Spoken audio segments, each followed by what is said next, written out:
What All is right, up? so we are live here for Ole Miss, Georgia. Ole Miss gets the ball first, and they will start at Yeah, their own 25 as it went for a touchback. And looks like they jumped false start to start the game for them. That's not how you want to start when you're playing the number 2 team in the country on the road.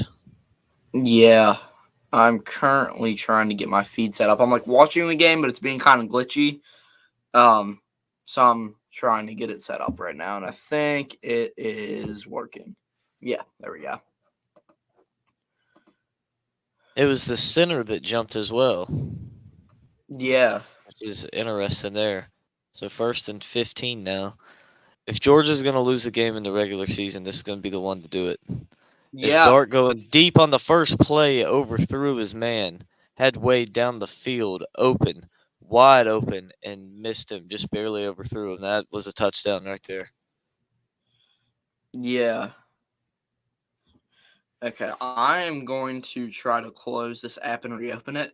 For whatever reason, my Sling app is like when I'm trying to refresh it to get it to like load and speed up because it's behind. It's showing the Lakers Suns game from last night, Interesting. and it's So I am currently. I just redid the restart of the app, and it should. The second and 15 little swing pass out to Judkins, and he gets a yard and then gets hit hard. So third and 14 from their own 21 here for Ole Miss. They're only converting 36% of the time on third down this year. 95th in the Yeah, country. Dart drops the throw, steps up, dumps it off down low. That is the Judkins, and he's going to be about a yard short, half yard short of the first down, bring up a fourth and half a yard. And we know how Kiffin likes to play. Would not be yep, surprised at all if he goes for it here, even though he's at his own 34.5 yard line. yeah. What's your clock at right now? They snap it, and Judkins gets it. They Nice. Yeah, they went direct snap to Judkins. Dart started walking off toward the sideline. They go direct snap and they get the first down.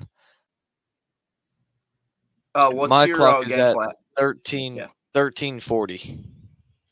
Okay, so you are exactly 15 seconds ahead of me. Let me click back 15. Okay, appreciate it. Also, West Virginia scores on a nice touchdown run from C.J. Donaldson. So they're up What's your play early. clock at? I've got 13:31, and I just saw a Somehow went run back for 15 about seconds. 3 yards. So I went back Okay, 15 it should. seconds and was still 10 seconds ahead of you. I'm at Okay. 13:17 now. Yeah, I'm literally a second ahead of you. So yeah, we're right. Same. Okay. We're literally at the same time. Yeah, I just hit It's 13:05. kind of. I just hit 13:05. Yep, I'm right there. Okay, 2nd and 7.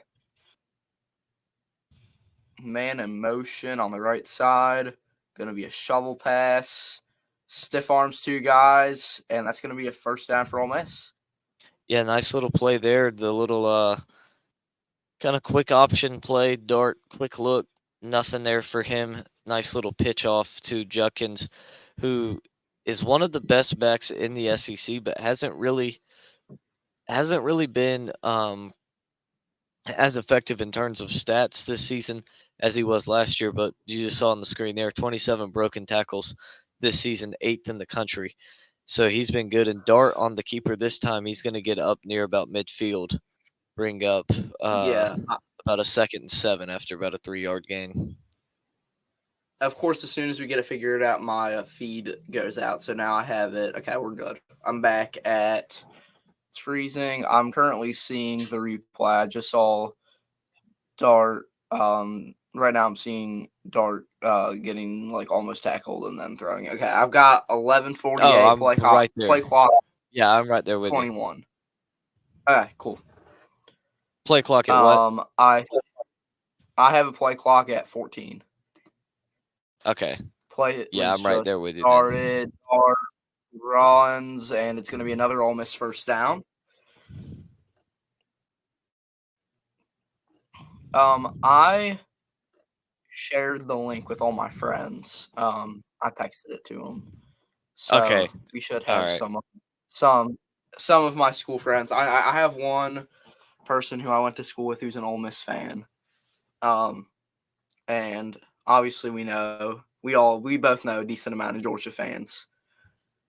Oh And yeah, that's a for sure. And huge a play huge for pass Ole there Miss from down Ole inside the Miss down the 5. sideline. Yeah, to hit his tight end down Wow. to the 4. But Ole Miss already had Yeah. an offensive lineman look to be shaken up. Now the tight end gets up a little bit shaky here as he took kind of a weird, awkward bounce. He'll stay. Nah, he just went down now as it seems like it might have just knocked the wind out of him. Yeah. I will let But you know that until last Saturday, my my Saturdays were full of baseball, so I have not watched that much of either of these teams. Um so I'm not an expert by any means on them, but I know a few things. yeah, Ole Miss has had they've had a pretty good offense so far this season. The Oh one game yeah. they didn't was against Bama. They only managed 10 points and lost that one. The defense has been I watched somewhat improved. And in Georgia, they're 9-0. They've barely gotten by every week. It's been a struggle for them pretty much all season. Yeah, I watched the Georgia game last week and the Ole Miss game. I think it was last week or a couple weeks ago. I can't remember which. Okay, I got you. As it looks like we But got yeah. the football expert in here with us now. Yeah, and in the chat I see CJ. What's up? He says, "Am I really the only one here now?" Here. So As I long see in time no his see. profile picture, he's a Georgia Tech fan. Thoughts on the game today for your Yellow Jackets? Let us know in the comments. I was there. Nice win for my Tigers. As you know, the offense was a little bit shaky in the first half for sure, but really started to put things to after that 10-minute long drive to score. They really started wearing the Georgia Tech defense down. It's first and goal for Ole Miss from the 5. Judkins makes a man miss, and he's into the end zone. Touchdown, but there is a flag down. Hold on, there is a flag down. And they're going to get Ole Miss with holding. Okay, yeah, I just saw that quote unquote touchdown before the flag.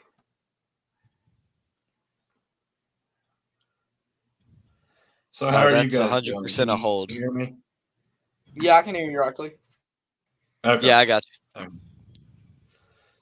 So West Virginia up at the moment. That's good. Yeah, I'm watching it on the second TV. It's kind of cool. So I was, I had the game on, and it's just so happened that one of the Brews announcers is doing the game for West Yeah. Virginia. First and goal from the 15, and Ole Miss going to score again. Judkins broke 2 or 3 tackles. Gets in this time. No flags. Ole Miss strikes first. Up 6-0. Waiting on the PAT now. What a great run. Nice job blocking there from Ole Miss. Oh yeah. All clean that time. Yeah. No holding on that play. Nice a good first there drive from Ole or a good Miss. drive here from Ole Miss. Oh yeah, for sure. 11 Yup. plays, 75 yards, 4.5 minutes. Not bad at all. Some missed tackles from And, Georgia on that play, plus the good blocking. That's going to equal a touchdown for you. In Ole Miss, they really worked it to a lot of different guys. It wasn't just a one-man show all the way down the field. Got a lot of different people involved on their way down the field on that one. So that's nice to see from Ole Miss too. Now the only concern so far early on for the Rebels is they got an offensive lineman that was injured and went out. I believe their left tackle, and then their tight end banged up after that big catch. He had to put him down at the 4. So we'll see. Yeah. Yeah. We'll see how what happens with that. For sure. So what were your thoughts on the Clemson game, Lincoln? I know you were saying a little bit about that, but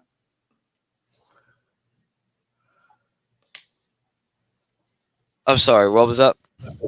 What were your thoughts on the Clemson game?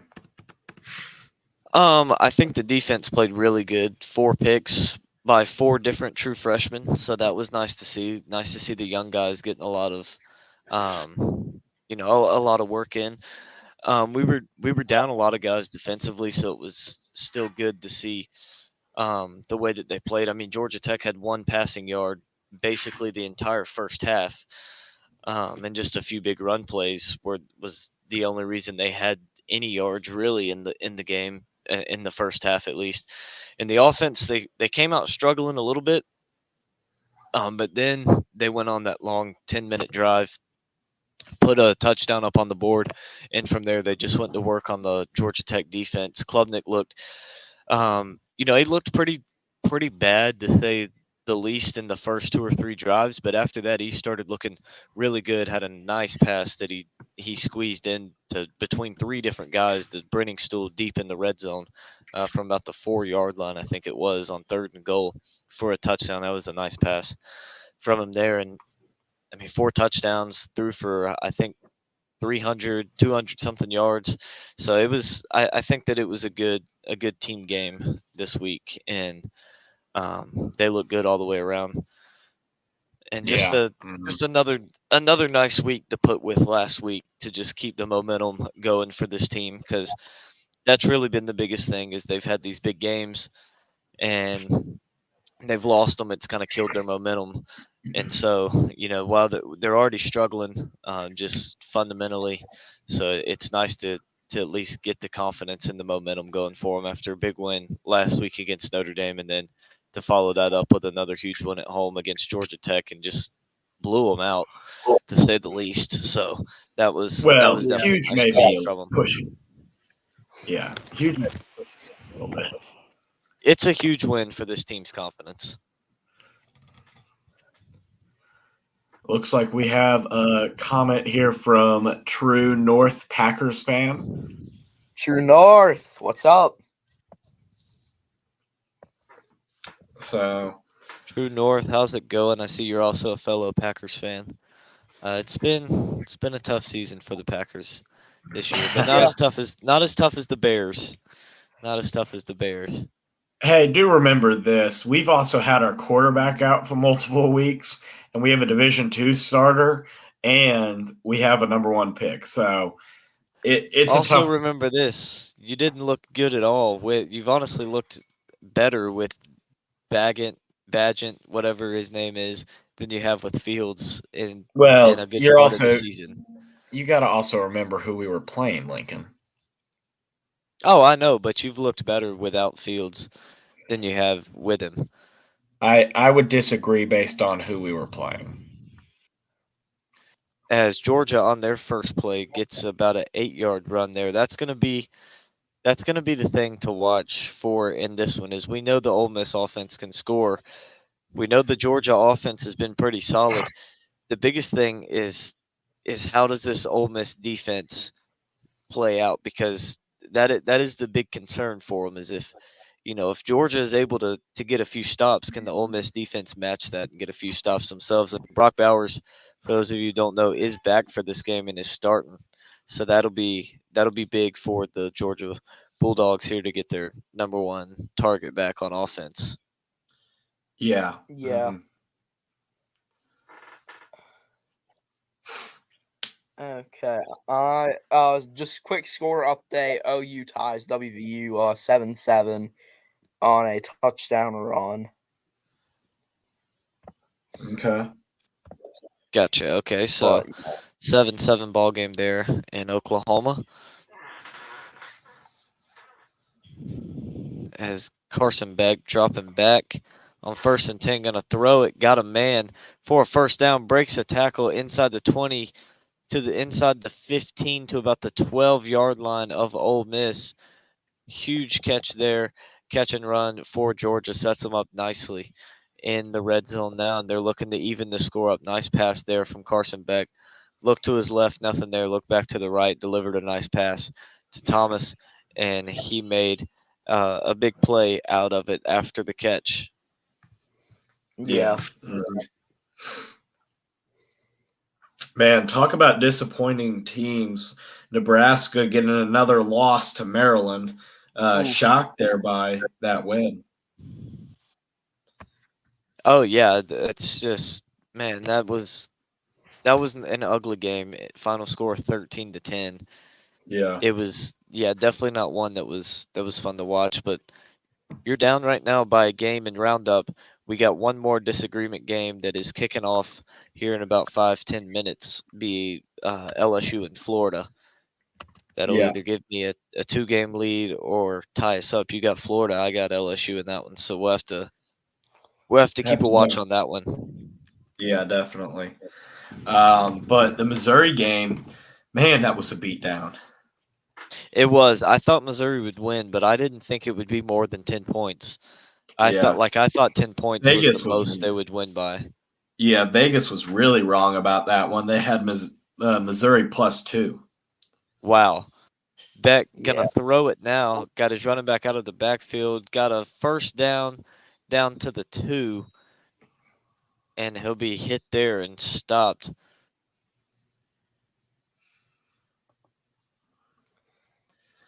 So Do you both think these it- offenses going on good drives here to start the game. Yeah.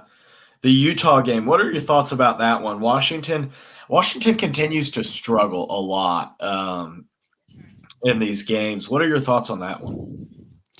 I wouldn't say Washington struggled. I mean, I wouldn't say that. Well, they have struggled in the 7-point games. win. They have struggled in the games past, but this is against a good team. They're playing an elite. They're playing a top 10 defense in the country.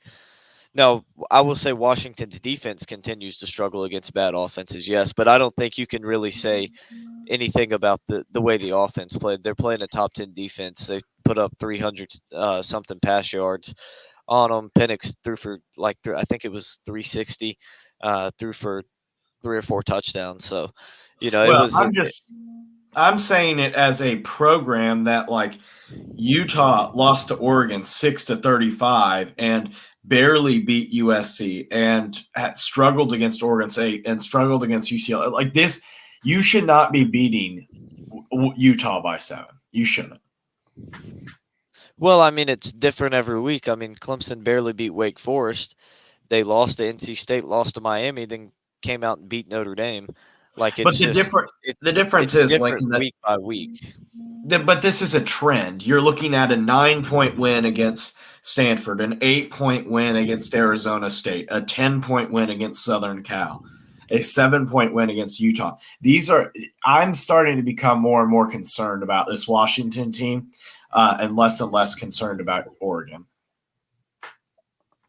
Well, I mean, I don't think there should be any concern about Oregon. I mean, I think that they showed I think they proved in that game that they were the better team. I mean, but I just mean it's the less and less, they continue to look more consistent and better and so on and so forth. And I think with Washington, the defense isn't very good for them. We all know that. But I think with Washington, the biggest thing with them, every team has those games like Washington's had where you play, and yeah, you can call it a trend, but I mean, you look at some of these other teams, you look at a team like Georgia, you look at some of these Ohio State, they're doing the exact same thing. So I don't think it's anything to look much into, but I mean, obviously, yes, you do take away from that Oregon probably is. Well, Ohio State is not. You watched them play on the field, and they're obviously the better team. Ohio State, I don't think is struggling, quote unquote, as much as Oregon has. You mean Washington?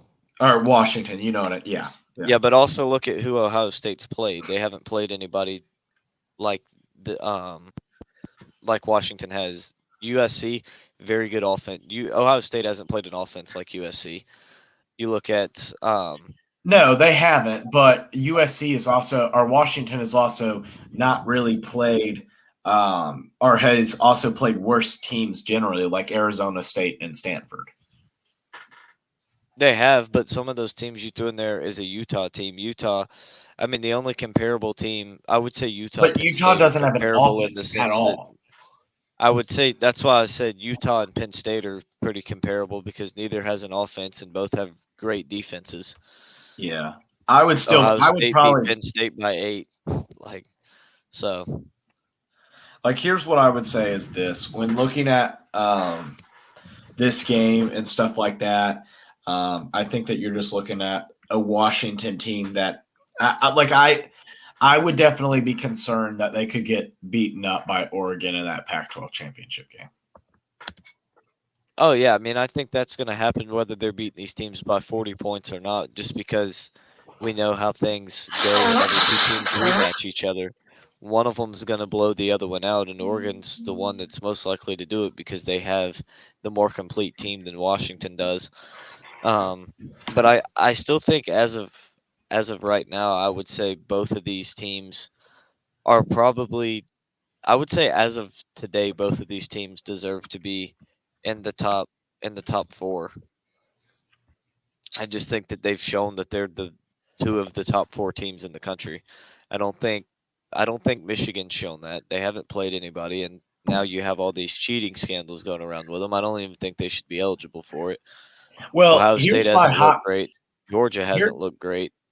So, I mean, here's my Florida hot State. take personally. I think that Penn State should not be in the top 20 teams. Personally, I don't either. I mean, they've played 2 good teams, and the offense has looked pathetic. We know the defense is the best in the country. We Yeah. know that, and they've proven that against these 2 great teams that they've played. But Well, I mean, I don't know. But here's the only problem is Ohio State has had struggles at offense, whether that you can see that in the Notre Dame game or even at the beginning of the year or against Penn State. So like I don't you need to, but you also need to understand that playing a good defense is not struggling on offense. You can't expect these teams to come out and put up 40 points on a top 10 defense. Like, they're just not going to do that. Ohio well, State scoring 7, I'm not but saying that hold on, let me finish. Ohio State scoring 17 on the top 10 Notre Dame defense is not them struggling on offense. Them scoring 20 points on the best defense in the country in Penn State is not them struggling on offense. That's just a great offense facing a great defense. Same thing with Washington versus Utah. Like, Well, it's just a great offense facing a great defense. but there's a difference between scoring 17 and 20, like scoring that few amount of points. That is not a lot of that is struggling, even if it is against a very good defense. But it's not struggling when you look at what those defenses give up. But here's the thing: 17 or 20 points in a game is not going to win you a lot of games, even against elite defenses. Like, Well, it here's won the on thing: both of like, those, look so I at would say last it year would. when Ohio State played Georgia, an elite defense, but Ohio State put up what 40 or 38 points or something, like in the upper 30s, or I forget what the final score was. But that's what I'm talking about. I mean, yeah, obviously the offense isn't the same as it was last year. That doesn't mean that it's struggling this year because they score 20 against the number 1 defense in the country, and they score 17 against a top 5, probably top 5. Here's the only top thing that 10 I'm defense. saying. And you can't say, well, that's not going to be enough to win them games against elite defenses because they won both of those games. I'm not saying they aren't. I'm just saying Penn State defensively has not really had a test like you were talking about. Not like a test against a team like Oregon or Washington or USC or even Florida State, kind of, or even against a Texas, or maybe you could argue Kansas State. I don't know. But they have, because they faced Ohio State, who has better weapons than any of those teams. Yeah, but we've also seen struggles from the quarterback position. They've still covered those playmakers on the outside to perfection. I get what you're saying, but all I am saying is this: is that Penn State all I'm saying is that Penn State is a little bit of a fraud for how high of the rank they are. That's all I'm saying. I agree with that. I just don't think it's fair to say that a team's offense struggled because they went against a top 10 defense. They did struggle. You can't, 20 Lincoln, points. you can't say that they don't struggle just because they don't have a good defense. Or just because they have a good defense, you can't say that they're not struggling. If you face the number 1 defense in the country and you score 20 points offensively, that is very good.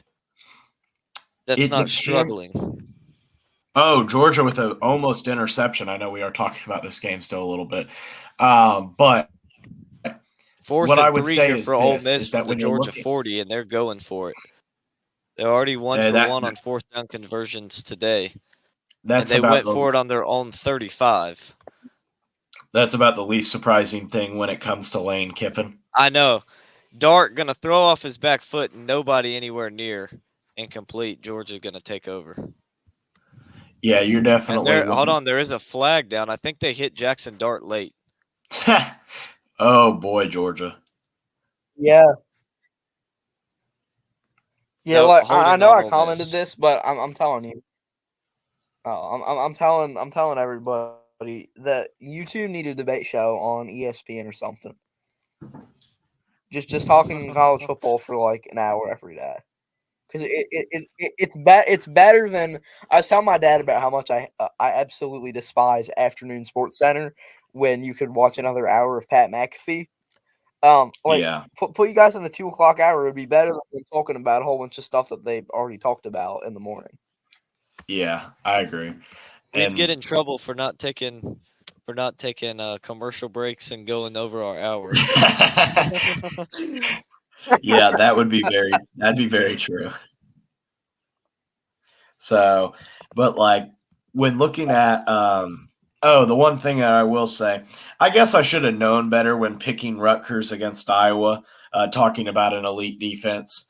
But like at the end of the day, I think when it comes down to it, it just annoys me that that Rutgers offense struggled so much, and you couldn't get anything going. But whatever. Yeah, Rutgers. When you guys They were talking about, good. I was gonna say when you all were talking about Penn State, I have two stats that will tell you everything you need to know about the Penn State offense. Drew Aller, 10 for 22, and their leading receiver tonight had 25 yards. Wow. Oh yeah, they have zero. That was never in question. The defense or the offense that they had. They have no offense at all. Yeah. Yeah. Like, And how much do you have to look at the problem as Drew Allard and not everybody else? Yeah. well, I mean, It's I don't really know who you put the blame on right now because they're also not getting a run game going either in these big games. Well, it's So because I you mean, have no pass game. but you also have no pass game because you have no run game. And they always say the run game sets up the pass game, and I I know know that it's works. I know that works vice versa. But yeah, when it's you circular. come, but Penn State comes. They don't come out trying to throw the football. They come out No, trying to run yeah, the football yeah. to set up the pass game. So correct. and they can't run the ball. They could run the ball against they could Ohio run the State. ball against Ohio State. They could run it against Michigan. So I really could care less what they do against Massachusetts and all these other teams when they can't even take care of business against when they just absolutely suck out loud against the teams that matter. Yeah, that's Yeah. 100% true. Like, I think when it comes down to it, I think when you're looking at Penn State and when you're looking at James Franklin, I'm not saying that he gets fired this year or anything. I'm not saying that, so I want to preface that when I'm talking. But like, at what point do you kind of get sick and tired of it as a Penn State fan that you're Well, playing third wheel to Ohio State and Michigan? yeah, I mean it's the exact. I feel like it's the exact same thing as Wisconsin. It's like, when are we just gonna be okay with just running the ball and having 8-10 wins every year? Like for Penn State, it's Well, that's why you hired Luke Fickell.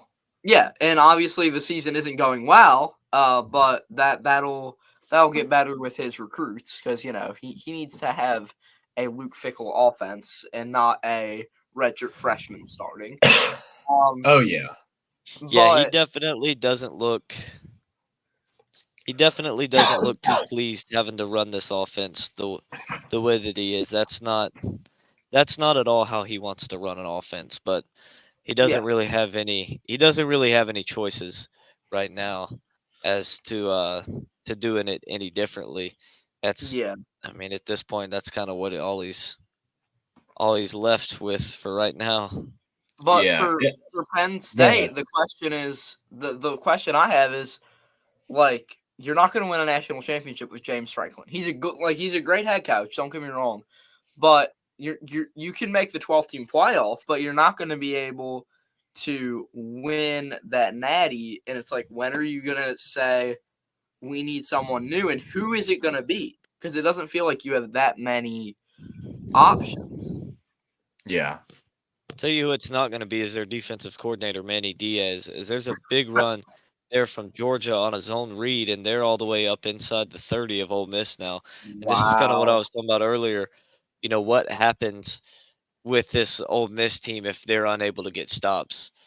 And Yeah. right now they're if that offense can't score on every drive, they may be in some trouble because this isn't early season Carson Beck. He's not making mistakes like he was, as there's a nice pass to Ladd McConkey in the end zone for the touchdown for Georgia. What a pass there from Carson Beck to his wide receiver there. Yeah. John Jansen in the chat, big win for Missouri. Yeah, congrats. I was rooting for Tennessee. But good for Missouri.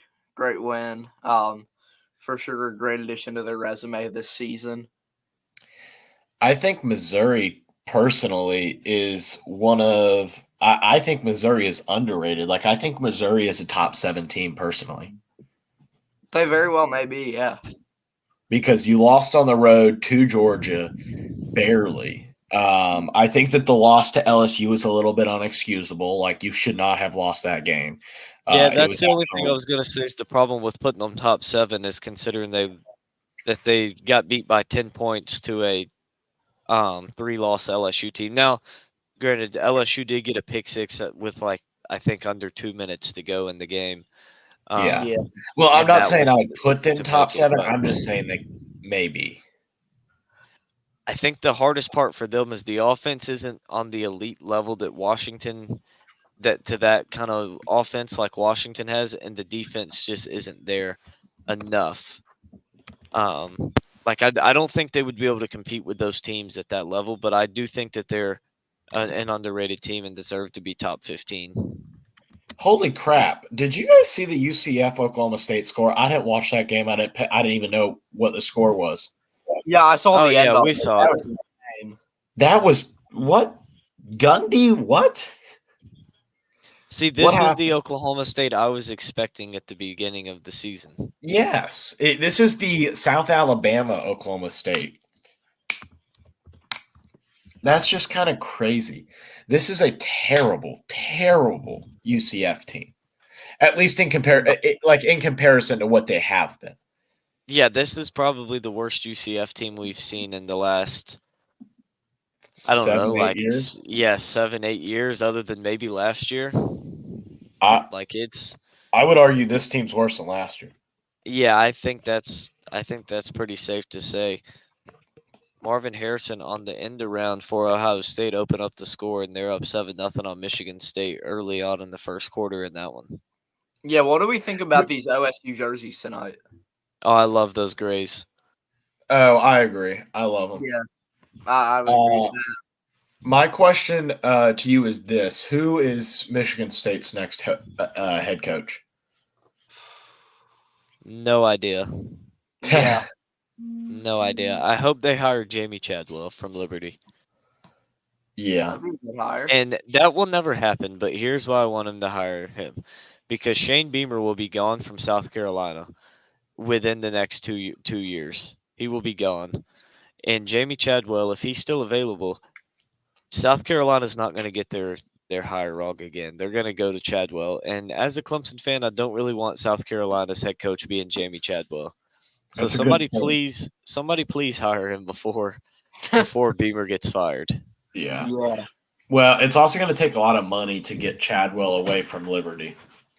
Oh, it will. It's a nice pass there from Dart, and Ole Miss in business now up to the 33-yard line of Georgia. Nice pass there from Jackson Dart, squeezing that one into a tight window. Do you guys think Missouri makes a New Year's Six Bowl? I personally do. Yeah. I think it's possible. So I think it Okay. may be. I think it may be hard considering this is going to be the year that the SEC doesn't get 2 teams into the playoff. yeah, but they could make like the Orange Bowl, the Fiesta, whatever the two bowls are. That yeah. Yeah. Yeah, they could get an at-large bid, but I don't know if they will, considering that 2 SEC teams aren't going to be in the playoff, because they're not going to be ahead of Alabama for one. Yeah. Well, they Like could be Alabama will after get a the first second one. loss. The throw to the end zone there from Ole Miss, and yeah, that is clear pass interference on Georgia, just all over Wade on Oh, that that one. is out. Yeah, he's just all over from the moment he gets past him. He's just all over him. Turns late to look for the football after he's already holding his entire right arm. Yeah, good call there from the refs. Yeah. As that'll Yeah. set. That wasn't in the foul didn't occur in the end zone, so they won't get the ball at the 2, but they will get the ball at about the 15. So I'll ask this. I know we keep switching back from the Georgia and Ole Miss game to different topics, but at least we're keeping it within college football this tonight. Yeah. But who are your playoff teams? Ooh. If I had We'll to pick right now, I would say And this is like I would a prediction, not like stuff. You know what I mean? if I had to go with who I would put in the top 4 right now, number 1 would be Oregon. Number 2 would be that's a tough one. Well, this is like a prediction. Who are the 4 teams that you think make the playoffs after everything? So who do I think? Okay. Correct. Yes. Well, I still think Oregon will be 1. Not necessarily the number 1 team, but they will be Correct. one of the 4. They'll be one of the 4. I think Ohio State will be one of the 4 because I think they beat Michigan this year, and I think that they end up. Obviously, they're not going to have any problem with whoever comes out of the West. Yep. I think Florida State makes it, just because I don't see anybody that's. Louisville's going to be that's sneaky. going to knock them off. Louisville's going to be sneaky. Louisville is going to be very sneaky, and if they could have just beaten Pitt, think about just how sneaky they would be. Well, no, it makes them more sneaky. It makes them more sneaky now that they have a loss and they're not playing for everything. Well, the problem I see with them is, are they going to be able to make it with that one loss to Pitt? Because you look, if Washington loses the I'm not talking. No. I'm sorry. I'm not talking about a playoff appearance. I'm talking about beating Florida State. Sorry. Okay. Yes, I do think that loss makes them more sneaky. I thought you were talking about in terms of making the playoff, and I was like, well, that kind of hurts them because. No. I don't think that Louisville can make the playoff even if they win out, because that loss to Pitt's going to be rough. Because you look at a team, if Washington loses, they don't have enough quality wins. Yeah, exactly, and the Notre Dame win obviously looks less impressive after they lost to Clemson, and I mean they don't really like Duke. The Duke win isn't really anything with the Duke team that they beat. Florida State would really be the only win that team had that was like a top caliber win. To be fair, it's a pretty good win.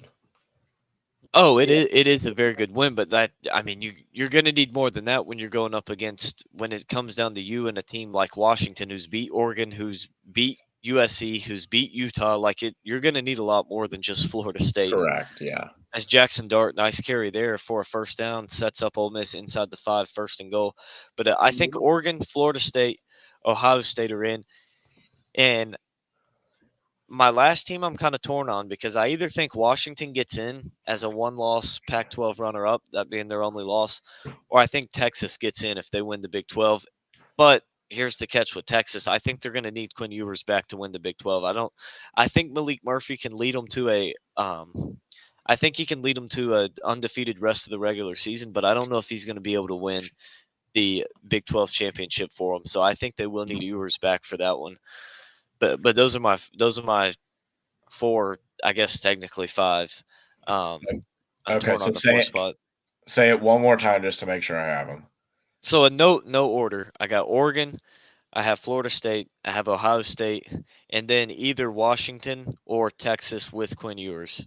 So no SEC team.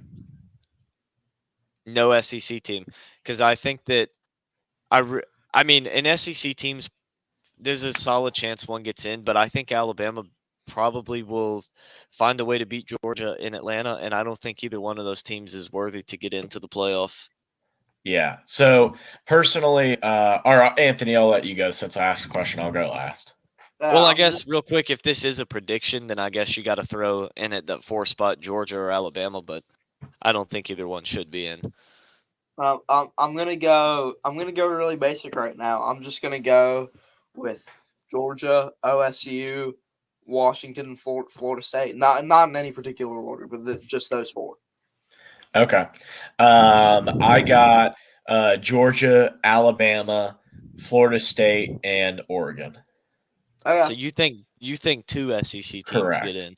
Yeah, I think Bama beats Georgia close, and with a close win, I think both of them get in. I think Ohio State gets in because I think they win it all, or they win, and I think that Oregon gets in. And I think that when you're looking at the teams, obviously Bama will, in my opinion, obviously Bama will get in because they won the SEC.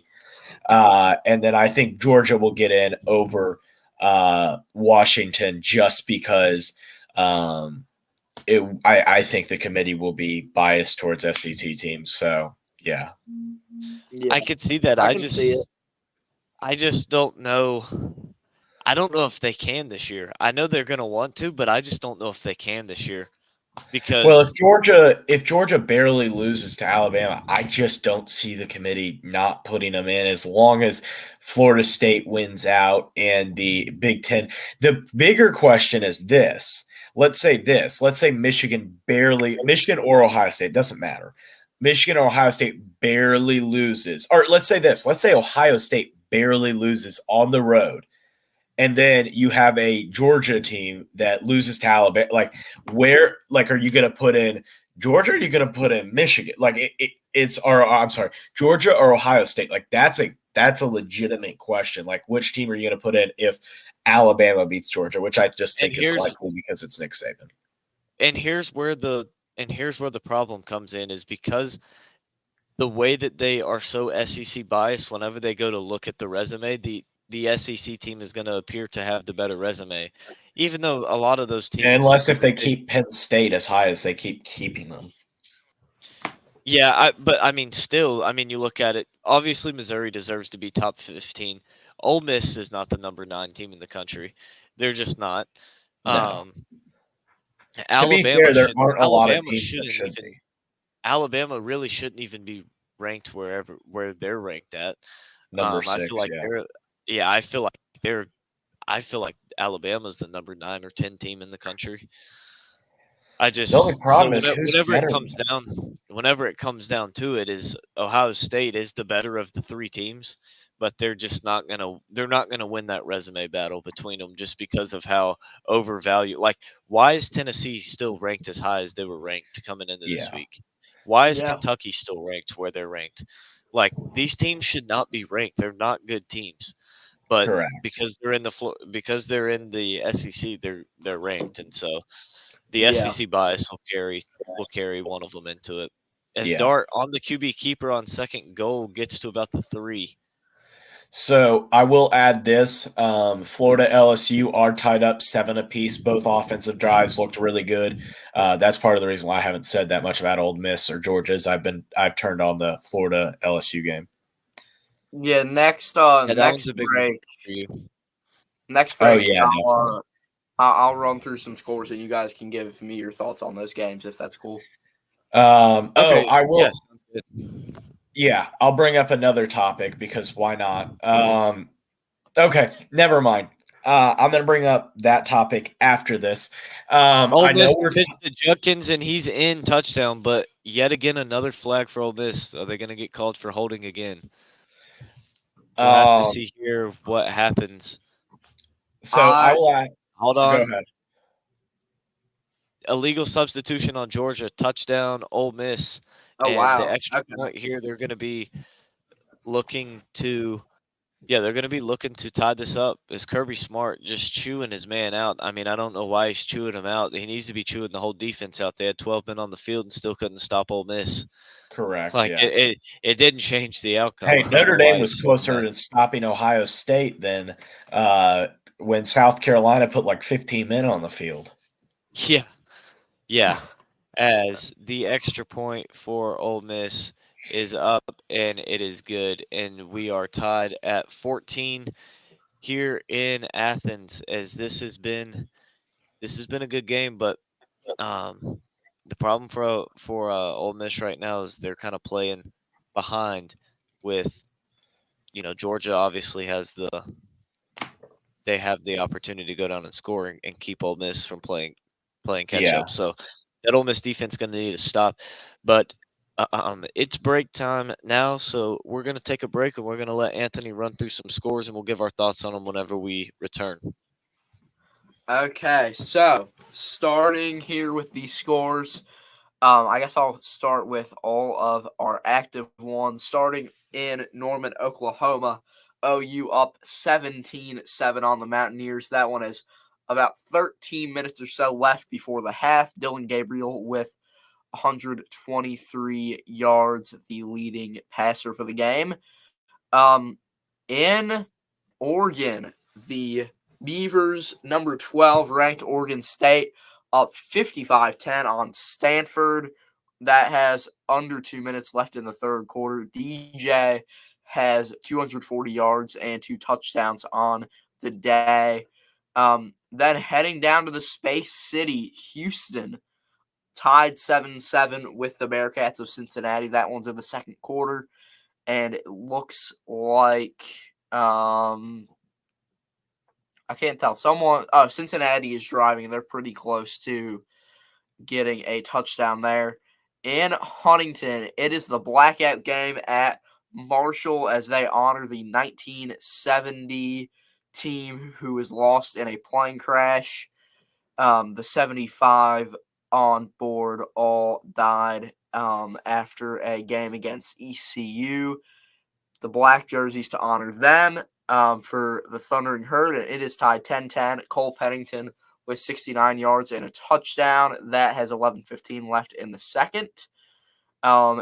In Colorado, the Rams taking on San Diego State, and CSU just scored a field goal, making it 8-0 over the Aztecs there in the second quarter. And then we have at Ohio Stadium, the Buckeyes up 14-0 on Michigan State. Kyle McCord, Philly's own.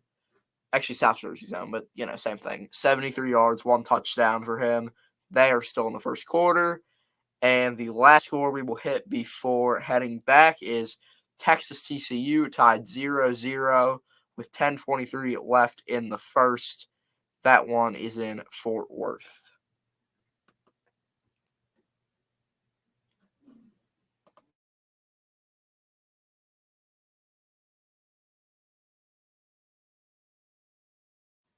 And John lets us know TCU field goal 3-0. Yeah, my ESPN's a little bit behind right now.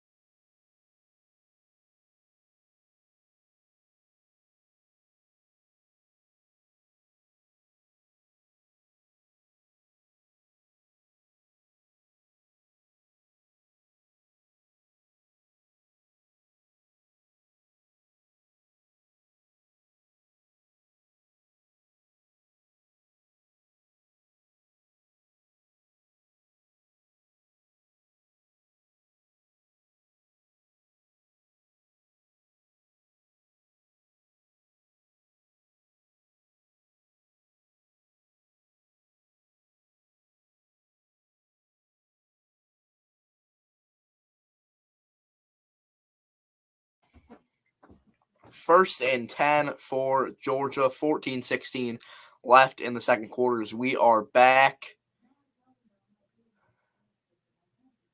a man in motion for the Dogs.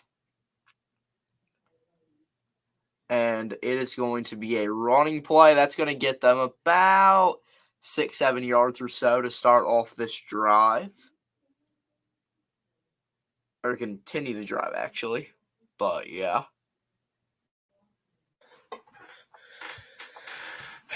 What's up? How we doing, Cody? As I join back here, Yup. anything happen in the Georgia game? Like I said, I am watching. It's 2nd and 3, 13:45 at Georgia's own 32. And it's going to be another run play. And Ole Miss with a great tackle. That saved what would have been probably a touchdown there for the Dogs. But, Reichley, running through some of these scores, the ones I looked at, first I got to let ESPN load because, it's taking forever. Like it always. What's your thoughts on I'll ask your thoughts on this. I did see one score. Auburn, 48-10 over Arkansas. Well, that's about the individual game. What are your more thoughts about Hugh Freeze in year one? Hugh Freeze. What's Auburn's record? I haven't paid that much attention to them. I think this was their 5th win. Okay, so bowl eligible? Yeah. Let me check. This is win number 5. Next week they play an actually pretty decent New Mexico State team that actually has 8 wins. Okay. They should win that game, but yeah. Well, I'll say this: I'm going to be intrigued by the Bama Auburn game. Obviously, anything can happen there. That should be interesting. Especially with it being at Auburn. Yeah, first down Dogs, 2nd and 4, and they get a nice run there. 4th and 2 for the Mountaineers. They go for it, and it is almost picked, but deflected there. So OU takes over at midfield. That just stinks for WVU. 1st and 10. Georgia in the huddle right now, 11:55, and the clock is running here for the Dogs, 14-14. If you're just joining us, the number 2 Georgia Bulldogs, 9-0, are taking on number 9 Ole Miss, 8-1, and that's going to be a pass to, I think that's Brock Bowers it's Brock Bowers for about 8 yards or so. Wow. Update on the LSU game. Florida has them stopped Florida stopped them on 3rd and goal. It's now 4th and goal at a little bit inside the 1-yard line. LSU has struggled on 4th down, only 5 of 11 this season. And they're going to stop LSU at the goal line. It is going to be a goal line stand here for the Gators, as it's going to be 1st and 10 for the Gators offense. That dominated. Deep. He has McConkey. McConkey at the 5, down at the 1. Wow. That is a big throw from Georgia. But that was from midfield. And Ladd McConkey burned his defender, burned him again, and then juked out 2 more guys to get down to the 1 when he was tackled. But I will let you run through the scores. What scores you talk about? Okay, so the ones I talked about, ESPN's still loading, but I have enough to go by as soon as it finishes. And that's going to be a run stopped. Okay. Oklahoma up 17-7 on the Mountaineers. It hasn't been pretty for as I said. Not completely surprised. Like I would be really interested in this game if it was in Morgantown, because I think a game in Morgantown would be really fun and really interesting. But I don't know. Dogs. Florida's got a man open. It's going to get all the way to the 25-yard line as LSU's defense just forgets to cover the tight end going across the screen. Wow. But that's going to be Edwards there with the rushing touchdown from the 1 for Georgia. So they will go up 21-14, pending the PAT here. But another game, end of the 3rd, out on the West Coast as we head to the Pac-12. Number 12, Oregon State, beating Stanford 55-17. DJ, 240 yards and 2 touchdowns. Oregon State is a good team that I am intrigued to see on their future come next season. That's kind of my take. Go ahead. Also, their running back, Martinez, has 15 carries for 146 yards and 4 touchdowns. Wow. Yeah, Oregon State, I don't think DJ will stay after this season, but I do think he has another year of eligibility. Maybe he will. Team. Yeah. I'm back. I'm back now. Okay. Okay. We were talking about DJ actually has 2 more years of eligibility. Okay. Because 2020 didn't count, so he's got 2021, 2022, 2023. So then he would only have 1 more, right? Yeah, 1 more year. That's right, 1 more year. Yeah, because 2020 didn't count. This is his 3rd. Yeah, so 1 more year. So and it wouldn't have counted either way. It would have been a redshirt year or a it would have been a red. Well, no, because he appeared in more than 4 games. Did he? He had to have, because he started in 2 of them, and that team blew a lot of people out. I know he had to have played in some more. Well, to be fair, he also probably would have been redshirted if it weren't for like them saying, "Oh, since COVID happened, we're not gonna count it for anybody." Yeah. Next game, heading to the Space City, Cincinnati up 14-7. Oh, come on. My bad.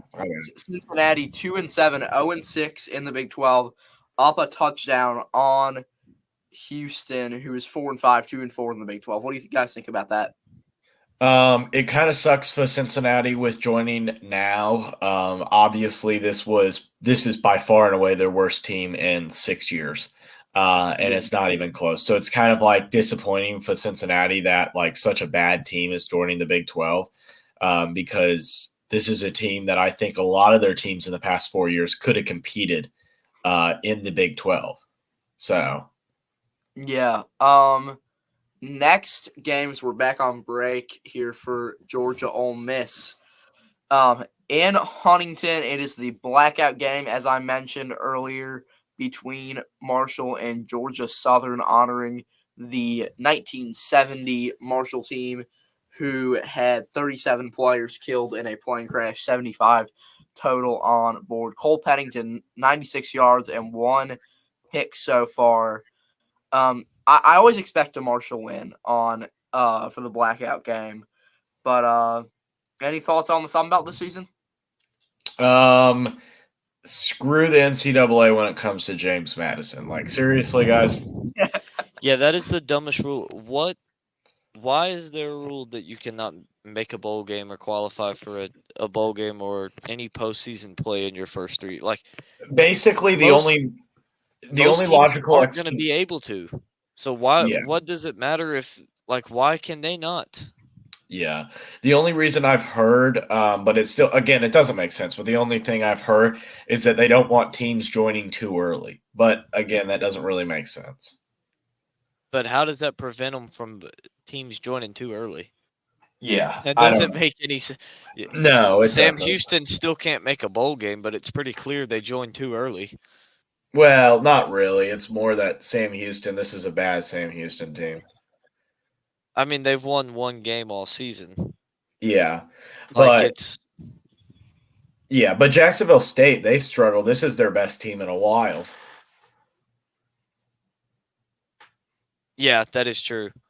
So, like, Jackson, it's just kind of, it's not lucky, but it's just kind of good timing on when you join and stuff like that. Like, my university, like AU, they just built a really expensive football facility that I think is eventually going to take them into the SoCon, which, if you guys aren't aware, that's like Furman's conference and Chattanooga and stuff like that. I think eventually AU will try to join that conference. But like the amount of stuff that you have to have ready and stuff like that, it's not like jumping from Division II to FCS or from FCS to FBS. It's not an easy jump. It's not. So yeah, it's really not. It's Yeah. because the talent increase is just so much bigger. As on 2nd and 20, Jackson Dart hit and going nowhere, and I need to update this score right here Yeah. as it's now 21-14 Georgia after the big LSU, pass to Florida. McConkey set up Yeah, LSU, touchdown for Florida, the Bulldogs.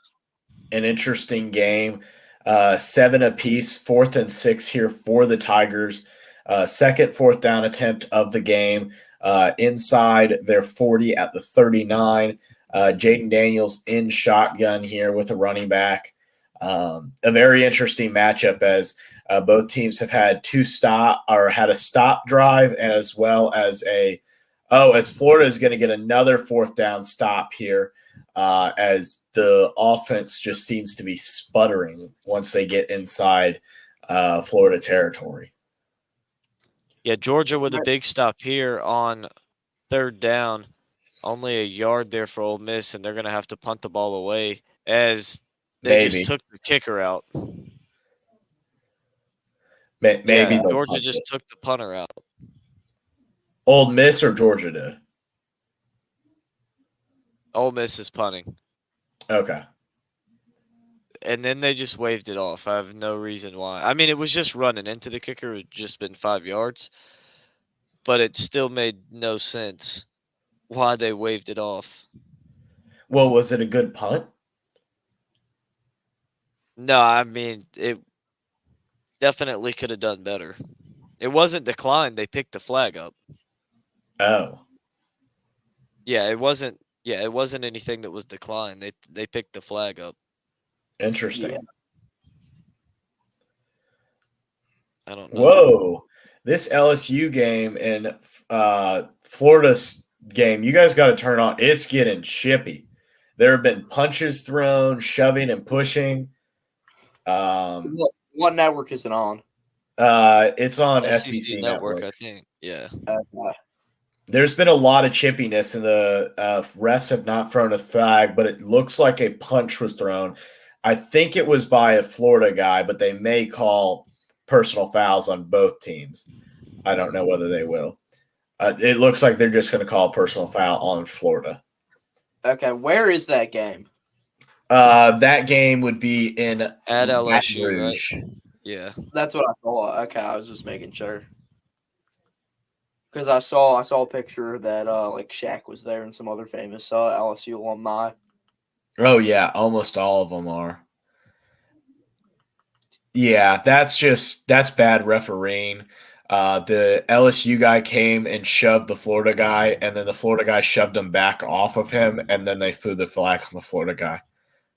I want the whole world to know, had he picked LSU in Roundup, that would have been a great call there by the officials. No, that wouldn't have, and you know that. No, that wouldn't have. Would have been a great call by the officials.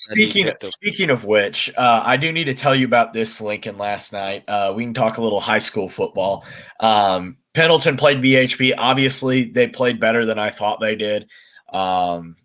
It was closer than I thought, but it annoyed me because it was 28-34, and the dude put both his hands up in the air. I'm going to turn on my camera here for a second.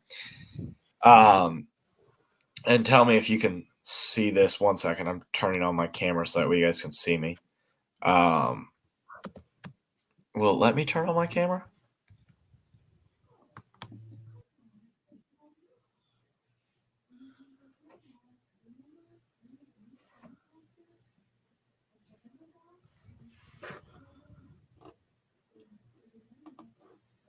I have no idea what happened to him.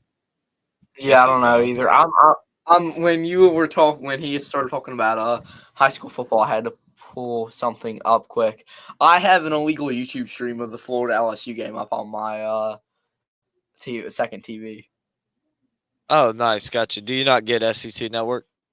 No, I have every ESPN network except for ESPNU, ACC, and SEC. I got you. Okay. So let me look. So since you guys are talking about the about high school football, I got to give a shout out to my dad's high school alma mater, Marquette University High School. They are going to be in the state championship playing at Camp Randall on Friday. Nice. And my dad was pretty excited. He's pretty excited to watch the game Friday night. However he's going to do it. He's like, that's obviously Marquette U's high school. But yeah. And that's pretty cool that those kids get to go play there in Wisconsin at Camp Yeah. Randall. I think it's pretty cool that they played the Wisconsin game at Camp Randall today, considering it's Veterans Day. And I don't know if you know, but it's called Camp Randall because it was a Civil War camp. Really? Yeah. So there's a little stadium fun fact is that the stadium was built on top of where Civil War camp was, and that's where the name comes from. Oh, nice. Obviously one of the most historic stadiums in college football, and that's why they are continuously renovating it every year, to make sure that it is staying up to date with all the amenities. Who knows if we're ever gonna get him back? Yeah. This is. I don't know. I don't think anyone else in my house is trying to watch this game, but yes, John, Marquette is in Wisconsin. Go Golden Eagles! We beat Ryder last night in basketball. I was pretty excited about that. We're playing Illinois this week, I think, and then we go to Maui to play UCLA, and if we win that, we play Kansas. Which would Okay, obviously nice. be a huge game. As a nice pass out to McConkey, as Georgia is now in the red zone down to the 14 of Ole Miss.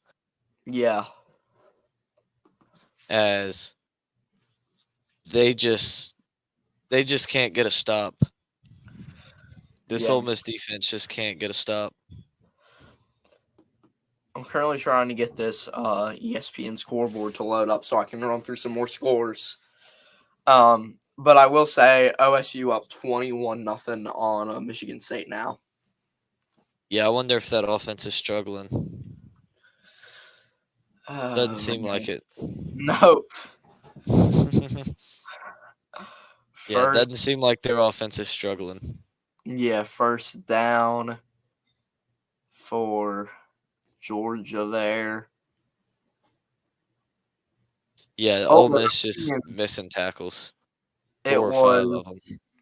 So yeah, there were some punches thrown between LSU and Florida. I just saw that replay, and I don't have the closed captions on, but Billy Napier's getting interviewed about it right now. Can you guys hear me now? Yep. Oh, he's Okay. back. I'm going to have to fix my computer because it doesn't like me. I don't know what's wrong with it, but the last couple of weeks it's been very finicky. But basically the point that I was making about high school football was that the dude – so Pendleton did a kick after they got a touchdown, and they kicked it like up in the air, where if you call a fair catch, you're not allowed to touch the guy. The dude put his hands in the air to catch it. He wasn't waving his hands in, and then they called it a fair catch. And nobody could come up with a reason of why that was a fair catch call. Just like the phantom fair catch for Iowa and Minnesota. Well, I mean, at the end of the day, it's all based on the safety for the players, though. And well, yeah, but if you put your hands up to catch the ball, like he literally put his hands up like you're putting your hands up to catch a ball and didn't wave them, or you got to wave your hands around in order to say you're calling for a fair catch. But if there's any doubt that it could potentially be a fair catch call, then they're going to call it. Honestly, it's just a bad call. Like when it's on a kickoff and it's like going 15 yards where the Pendleton guy is also going for it because the dude didn't call for a fair catch. Yeah. What are we thinking, guys, on this goal line call? Are we saying touchdown or short? I think the play will stand. I mean, you see his elbow down right there on the goal line. I Yeah. agree. Obviously, not the one with the ball in it, but there's not a line. There's not a shot to see straight down the line where you can fully see where it's at, because the only shot straight down the line's on the opposite side of his body from the ball, so you still can't really see. So I think it stands as a Yeah. touchdown. And yeah, that's gonna stand. So now Georgia goes up 2 touchdowns on Ole Miss with about 2 minutes until the half. I mean, what do we think here, guys? Is this? I don't want to say it's over, obviously, but is it starting to get out of reach for Ole Miss here? Yeah. Ole Miss needs a touchdown on this drive because Georgia They're doesn't just not. get the ball. Yeah, they're just not Yeah. going to be able to keep up because their defense is just not good enough. It just isn't. Yeah. Yeah, I mean, we've seen that this year, time and time again. I mean, I remember, I forget which team it was that last weekend in September, that kept it really close with Ole Miss. I think it might have been A&M, but it was like 42-38 or something like that. Way too close of a game. Oh, what did you guys think about the Arizona Colorado game? Obviously, that one was pretty close. Yeah, Yeah, I was a little bit surprised by that one. I thought Arizona was actually gonna come out and just Blow 'em stomp them, out. but yeah, Yeah. they didn't. They didn't seem to do that one. But yeah. I mean, they still came away with the win, so that's all that matters for the Wildcats. But obviously, I'd expected much more than what they gave. Yeah. Oh, speaking of another terrible referee, I went to a basketball game today for AU. Do you want to guess how many fouls were called in the first half? Like combined? How many? Just give me a guess so that way I want to see where you guys think. I don't even know.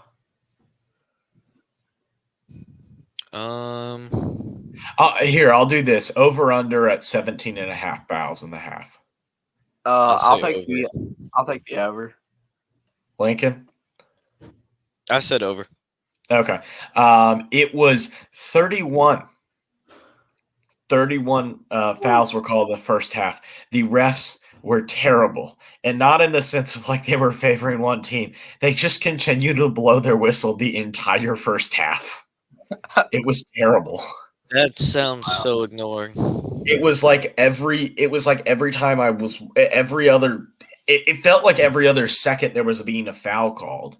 It was just like they wanted to be the center of attention the entire time. It was terrible. Yeah. Yeah, While we're on the topic That seems of, miserable. while we're talking about sports that are like played in an arena or court, so I've gone to a couple of my school's volleyball games this year.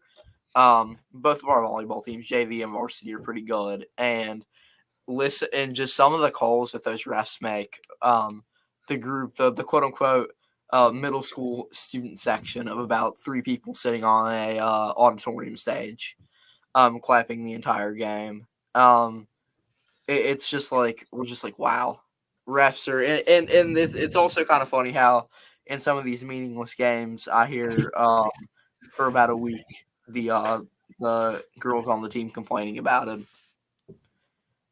Yeah. It should be interesting. We have our volleyball team has been very successful this season, finishing second in the conference. So it should be an interesting kind of finish to it, as we may even get a couple of NCAA tournament games to host. That'd be fun. So it should definitely be a lot of fun. I got to see if maybe if we can get you, Lincoln, to join the student section, because it gets pretty rowdy. It gets pretty rowdy in it. So. Oh yeah, definitely have to check that out sometime. That sounds like a lot of fun.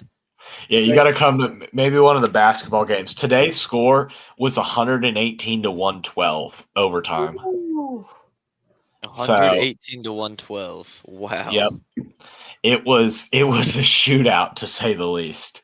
Obviously, I think with all the foul calls, they got less whistle happy in the second half. There were only about 14 or 15 foul calls in the second half, so they got better. They got better at it, kind of. They Yeah. just called less nitpicky stuff, I guess. But saying they got better is kind of pushing it. They just stopped calling less nitpicky stuff. Yeah. They And the chilled thing- out a little bit. Yeah, and the thing that made it worse is like let's think about it this way. The student section's on one side, and then there's a ref on the other side. And basically, and then the player was the Flagler player, which was the team we were playing, was facing towards us. And the Anderson guy went around him and hit the ball out. And the guy on the other side of the court called a foul, even though there was a guy on our side of the court that saw that he hit the ball. And the other side of the court thought he had a foul, even though it's not your call to make. That's What?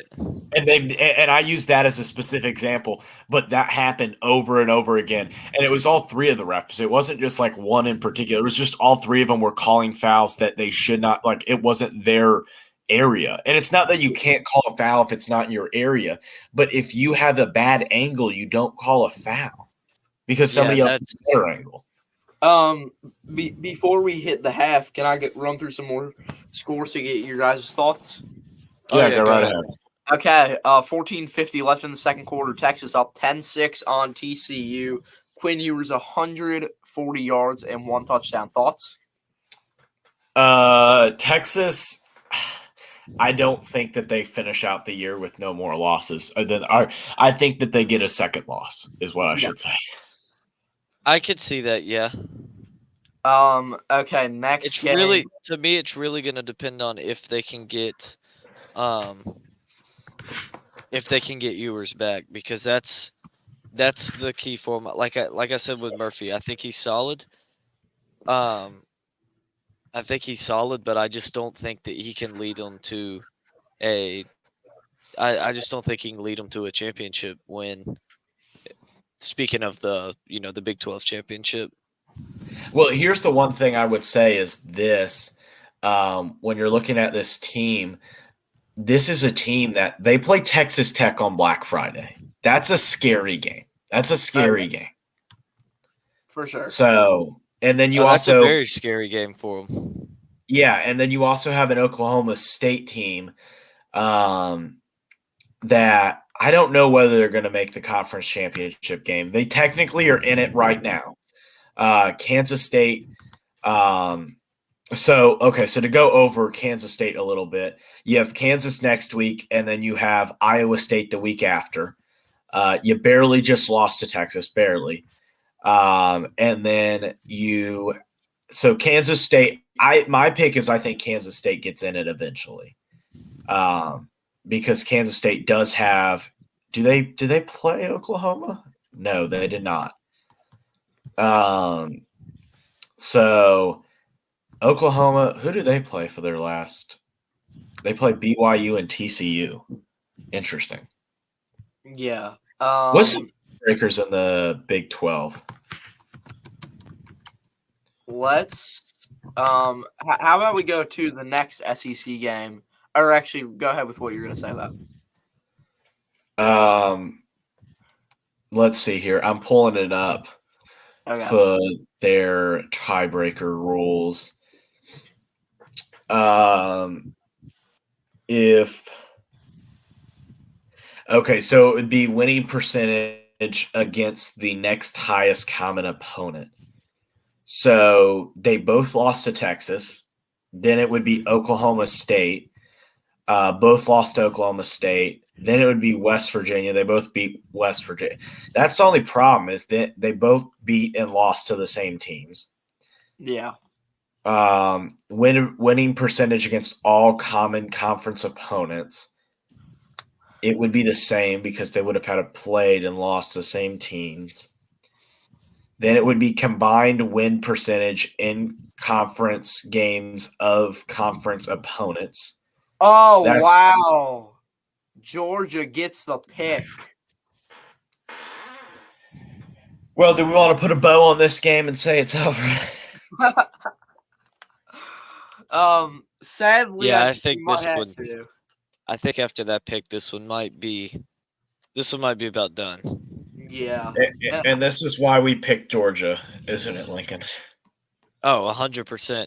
I was really rooting for Ole Miss in this game too. I really just wanted to see an upset, and they're out getting outmatched. Great Yeah. defensive play there. Not a bad throw at all by Dart, just a great defensive play. Yeah, definitely. Yeah, it was a bit underthrown because Wade was open down the sideline, but just not able to get it to him, and that's going to be throws that when you look back on this game, you're going to wish you could have those back as an Ole Miss fan, an Ole Miss coach, Ole Miss player. You're going to wish you could have that one back because you needed a touchdown there. You needed to go into the half only down 7. Yeah, now it's going to take a miracle for Ole Miss to win this game. We've seen miracles before. I'm not going to say it's impossible, but it is for sure not likely at this point. As we're talking about, not at all because Lane not at all Kiffin-led because defense. because Georgia's at home. yep, They're playing with no pressure at all right now. Up 2 touchdowns. They just have the ball. This is going to turn into the Kentucky game against Georgia because Georgia has no pressure at home. Ole Miss and Kiffin and them are just going to be pushing the ball and pushing it, trying as flags come flying in everywhere on this play. But they're just going to be trying to push for everything and just setting Georgia up nicely, drive after drive after drive. Yeah, especially with Lane Kiffin's pushy mentality in the first place. That's not. On the first drive of the game, he went for it on his own 35-yard line on 4th down. That's Lane Kiffin. Granted, he only needed the black line and the yellow line on the screen were touching, so he barely needed anything, but still. And it's not like they just lined up and pushed and just pushed him past it either. No, they did some kind of trickery.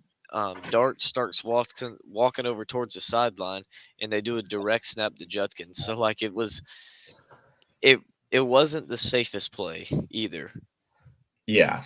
Mm-hmm. And to do it on the first drive of the game is, to me, that just shows that he knows he either trusted his defense tremendously or knew he had to score every drive. Yeah, I think one of the two. And I'm thinking the second one, that he knew he had to score basically every drive to have a chance in this one. Yeah, I agree. Yeah. Before we hit halftime, do you want to? I know we did this at the start of the year. Do you want to do a little college football trivia? Sure. Let's do a little trivia question. Okay, I'm just gonna try to find one here that's kind of tough. All these are really easy. Let's go with. Oh, this is just. Yeah, I don't want that. I want. Actually, first I'll run through a few more scores and then we can figure that out. That's going to be inside field goal range for Georgia is there at 30 now. 12 seconds. But I guess I'll say, what game today shocked you the most? That's what I'll ask you guys while I try to find some questions. Plain and simple, in my opinion, it's Oklahoma State getting just the crap beaten out of them. I agree. I really don't know if there's another one. Yeah. It was just so bad. It was so bad. It was terrible. I mean, they just got absolutely murdered in that game, and it wasn't even close. I believe at one point it was, I believe UCF was up 30 something or 24. Yeah, they were up 24-0, but they scored 24 points before Oklahoma State even scored. Yeah. It's just, I have no idea what's been going on. What's been going on with them, but it hasn't been pretty. for Oklahoma State in some of these games. Like it's they'll beat Kansas, they'll beat Oklahoma, and then they just will not show up for South Alabama or UCF or Iowa State. Like I don't know. Yeah, okay, so here is I got after actually I'll wait until the end of this play to give you. I have kind of a 2-in-1 trivia question. But I'll wait for this play. As Beck is intercepted Oh, Wow. with 7 seconds to go in the half, so The Ole Miss Ole Miss defense won't did get any points. They won't get any points. But as it went off the hands of, it was a great pass, went off the hands of the receiver. So Yeah. like, I wouldn't even say it was great. It was great. It was good defense. Like this was Georgia football at the 10-yard line, but love it, unable to bring it in. But Yeah. so Okay, Ole trivia. Miss staying alive a little bit. But go ahead with your trivia question. Okay, the first Orange Bowl was played in what year and between which two teams? ooh. First Orange Bowl. You want to go first, Lincoln, or you want me? I believe Miami was in it, right? I'll let both of you guys answer, and then I'll answer the question. Okay. I'm going 1969. That just sounds about right with where Notre Dame's or not. No, I'm going 1955. I'm going 1955. And I am going to go Alabama, Miami. I am going to agree. Or not Alabama. I'm going to go with LSU, Miami. We're going to go that way. Okay, Lincoln year and who So- and your other team?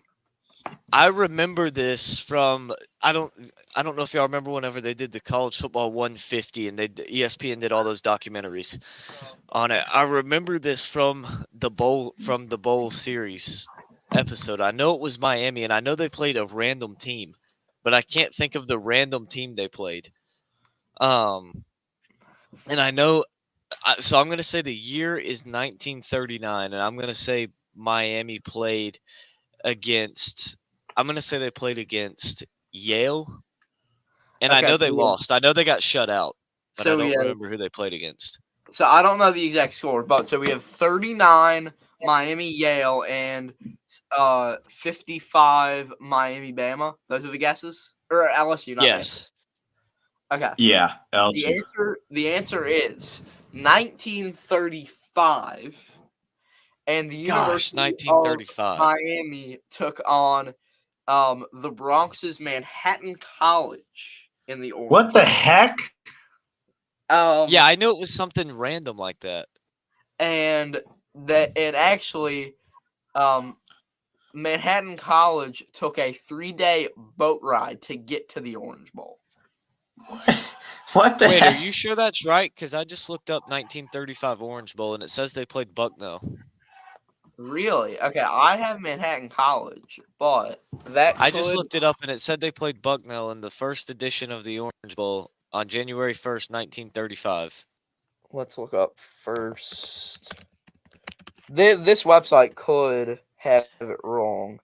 But yes, it Um, did say Bucknell won 26-0 in that one. I remember Miami was shut out in that one. Okay, well, either way, it's a Northeastern team who played Miami. It was game results. Yeah, it was Bucknell. Who Bucknell is? Let's see. I think they're from PA. I know that much. I could not tell you what part of PA.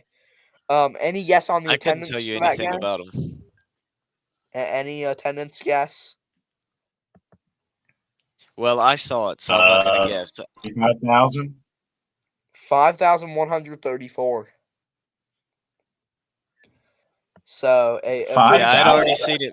I'd already seen it whenever I looked it up. Remember, this was 1935. Yeah. True. But still, there were big games that, like, big attendance wise. It's Yeah. also Miami versus Bucknell in Miami, so I I doubt the know, I crowd. know. And apparently, Miami wasn't very good because they lost 26-0. Yeah. Yeah. So I doubt the I doubt the crowd was really popping out for that one. Yeah. Yeah, definitely. Okay, I'm trying to load up some more scores here. And run through some. I have this LSU Florida game on the second screen right now. 8:34 left in the second quarter. LSU at their own 15 here. Daniels is just going to hand it off to the. Oh no, he's going to run himself, and he's going to get a whole bunch of yardage. Daniels is going to go all the way to That's the what I house. like to hear. That's what I like to hear. Go Tigers. Go is Tigers. Staying in Baton Rouge.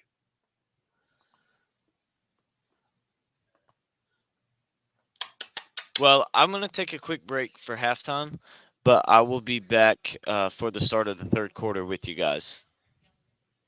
Yeah, I'm going to head out as well. Yeah, I'm going to take a quick break. I'll be back in a minute.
think I was gonna be mad or something? Okay.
You want to know something? Who's that coming down the track? It's me, Machine, in red and white. Ain't nothing finer in the land than a drunk, obnoxious Georgia fan. Go dogs, go dogs, go dogs, go dogs, go dogs. Thank you. I just had to do that. Just because why not? Okay, I love you.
And we are back with our second half coverage of Ole Miss Georgia, as it is 28-14. Second half has not started yet, but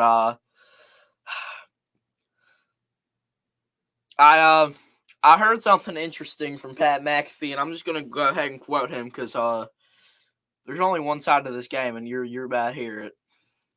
Who's that coming down the tracks? It's a big machine in red and black. Ain't nothing finer in the land than a drunk, obnoxious Georgia fan. Go Dogs, go Dogs, go Dogs, go Dogs, go Dogs. It's all Georgia tonight. That's all it is. It's just the Dogs. And that was my terrible Georgia accent, by the way. So let's talk about some college football. How about that? Starting with this Ole Miss Georgia game, as I said, 28-14. Georgia leads Ole Miss. Carson Beck, 214 yards, 1 touchdown, and 1 pick. Ladd McConkey has 4 receptions for 81 yards and a touchdown. He is the leading receiver for the Dogs.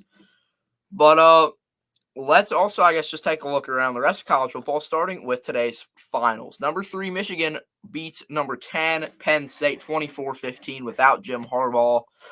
What a game for Michigan. Give me a very quick second here. I think I'm getting a call from someone. Whoever, I know you're watching. Whoever's calling me, I know you're watching. Hi. I'm not going to answer your call right now.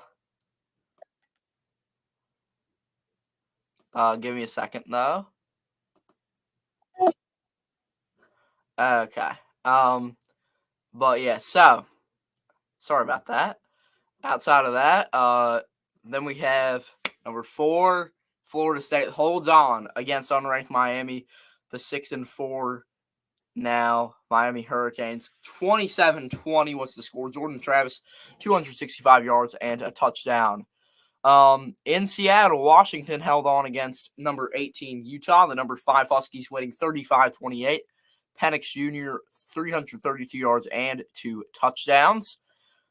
In Lexington, at Kroger Field, Bama, number 8, came in there and absolutely killed the Wildcats, 49-21. Jalen Milroe, 234 yards, 3 touchdowns, and 1 pick. In Columbia, Missouri, it was 36-7, an absolute beatdown of the Tennessee Volunteers, ranked number 13 by the number 14 Missouri Tigers. Brady Cook, 275 yards, 1 touchdown, 1 pick. Biggest upset of the day, UCF, 45-3 over number 15 Oklahoma State. It was not even close. Texas Tech, 16-13 over number 16 Kansas. Number 21 Arizona, 34-31 over Colorado. As we hit the second half now. And that one is going to head into the end zone for a touchback. And Georgia will take over to start the third quarter. Anthony from Storgy Stories here with you as we are back for the third quarter officially now. And yeah. So we're seeing some highlights right now. I guess we'll run through a couple more scores. Number 22, Iowa shuts out unranked 6-4 Rutgers, 22-0. And here we go. Carson Beck, 1st and 10 for the 9-0 Dogs here.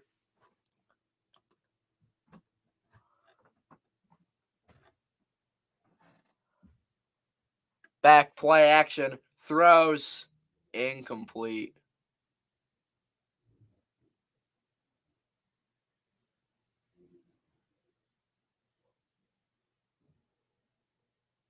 Second and 10 now for Georgia after just miscommunication there with the offense.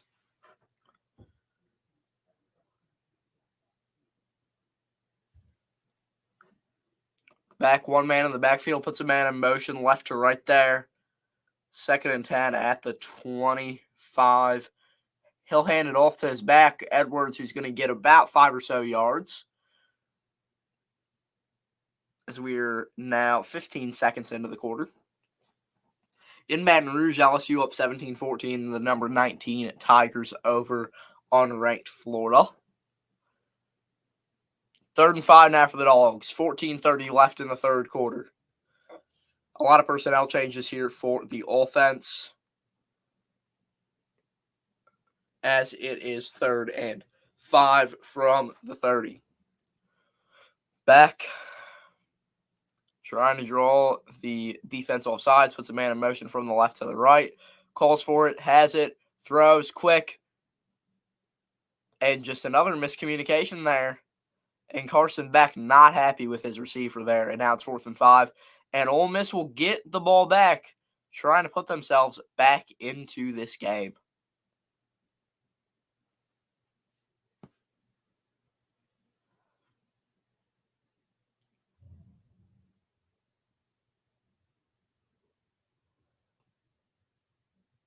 It is raining in Athens. The first punt tonight from Georgia here.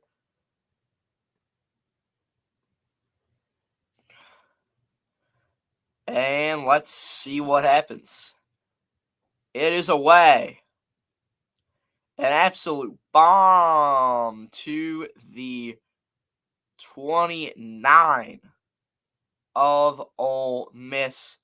They will take over from there. Now let's look at some more scores from around college football.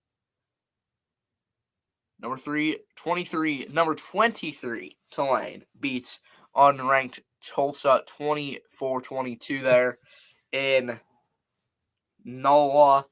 9-1, the Green Wave are on the season.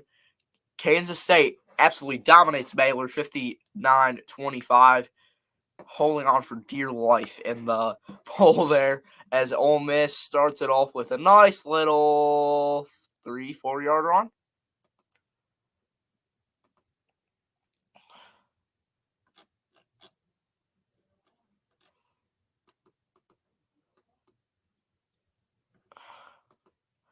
Okay, 2nd and 6 now for Ole Miss. Dart under pressure, and he is sacked down to the 25. And this Dogs defense absolutely dominating this game so far. We've seen it in past years, and we are seeing it again. This is what wins championships for this Dogs team. The red and black are winning games because of this defense. The offense is great, don't get me wrong, but it's this defense that's winning them games. Dart throws deep, incomplete, 3 men in coverage there, and just a mix of a lot of guys in the way, and not such a great throw there by Jackson Dart. So it'll be 4th and 13, and Ole Miss will punt this ball away, wasting a golden opportunity for them.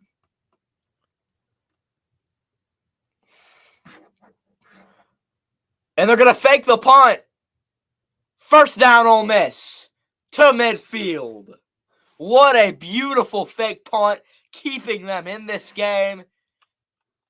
But there's a flag on the play, and Lane Kiffin is mad.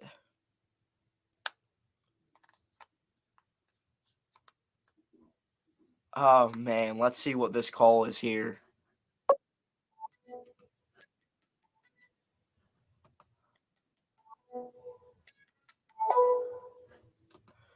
Give me one quick.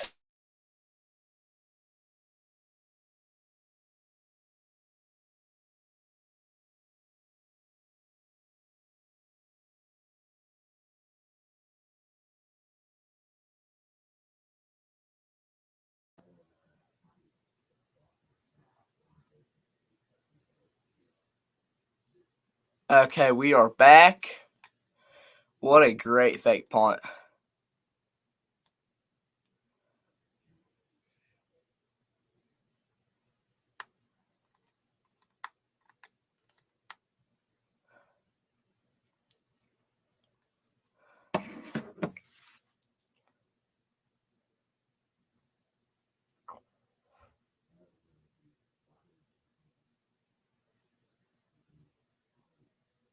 Dart.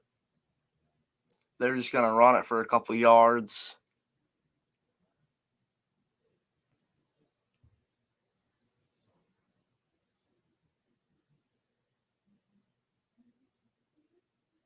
Second and 8 now.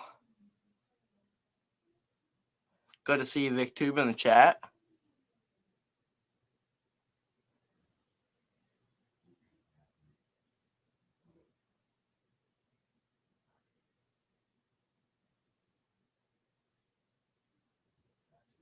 Dart has it. Hands it off for no gain.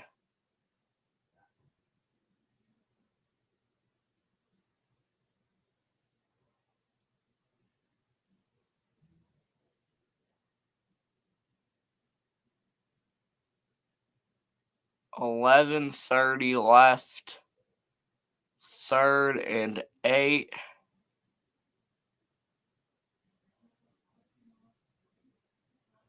Dart throws it deep off the receiver's hands, man.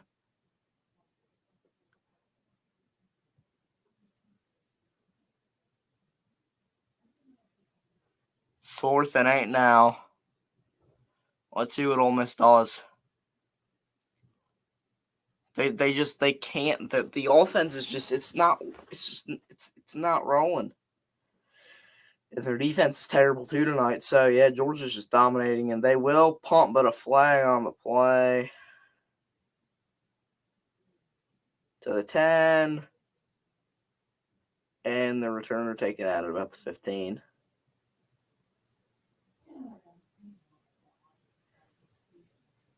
We will be back in a minute, but I'm going to take a break. And yeah, we'll see you on the other side.